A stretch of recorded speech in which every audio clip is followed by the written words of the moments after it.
Bienvenue dans une nouvelle vidéo sur le monde étonnant de la psychologie en henricova.com. Aujourd'hui, je veux vous parler des 8 comportements qui identifient une personne fanatique. Pensez-vous que vous êtes fanatique de quelque chose? Voyons voir. Qu'est-ce que le fanatisme?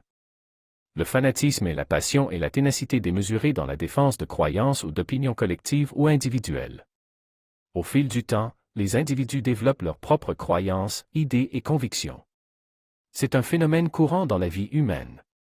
Le problème survient lorsqu'une personne développe un fanatisme à propos de quelque chose, fabriquant ainsi un modèle de pensée rigide et inadapté.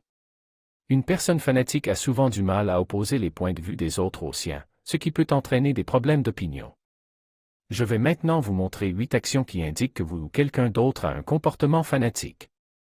Numéro 1. Le manque de flexibilité face à des idées différentes. L'inflexibilité mentale est une caractéristique des personnes fanatiques. Elle consiste en une incapacité ou une difficulté à changer d'avis, à apprendre de ses erreurs ou à s'adapter à de nouvelles approches ou à des idées différentes. Cette inflexibilité se traduit par une incapacité à modifier ses croyances et ses idées et, en même temps, par une façon un peu carrée de voir la vie. En outre, le manque de flexibilité cognitive entraîne des interactions sociales insatisfaisantes basées sur le conflit et le manque de courtoisie ou de respect. Numéro 2. Croire que vous savez tout. Les fanatiques ont tendance à penser qu'ils savent tout et n'ont plus rien à apprendre. Ces personnes supposent que leurs propres schémas mentaux correspondent suffisamment bien à la réalité, ce qui crée la fausse certitude que chaque idée et chaque croyance est correcte. De même, les personnes qui présentent un schéma de pensée fanatique considèrent que ceux qui ne partagent pas le même point de vue ont tort ou sont stupides. Par conséquent, la pensée fanatique pousse les gens à s'imaginer qu'ils ont raison sur n'importe quelle question ou position qu'ils défendent, ce qui n'est souvent pas le cas. Numéro 3. La généralisation de groupes de personnes. Les fanatiques sont des personnes qui simplifient à l'extrême la vie et le monde qui les entoure et qui généralisent constamment certains groupes de personnes.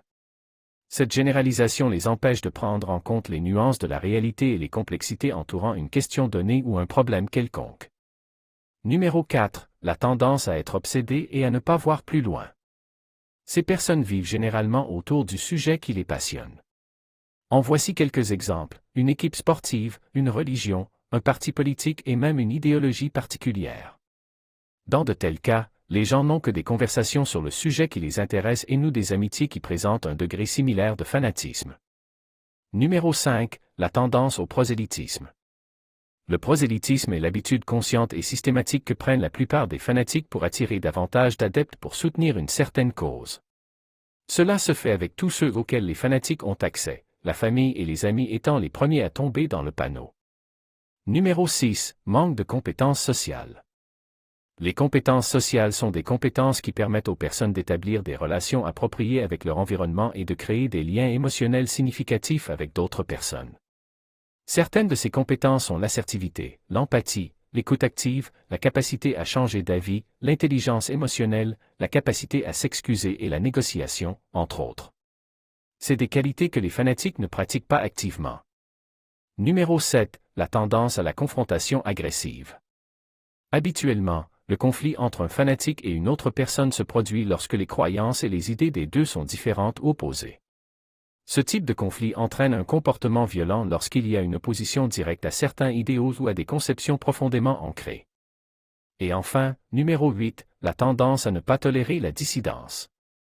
C'est un comportement que l'on retrouve dans toutes sortes de sectes et d'organisations où l'on exige une adhésion absolue aux principes et aux valeurs qui régissent ces institutions.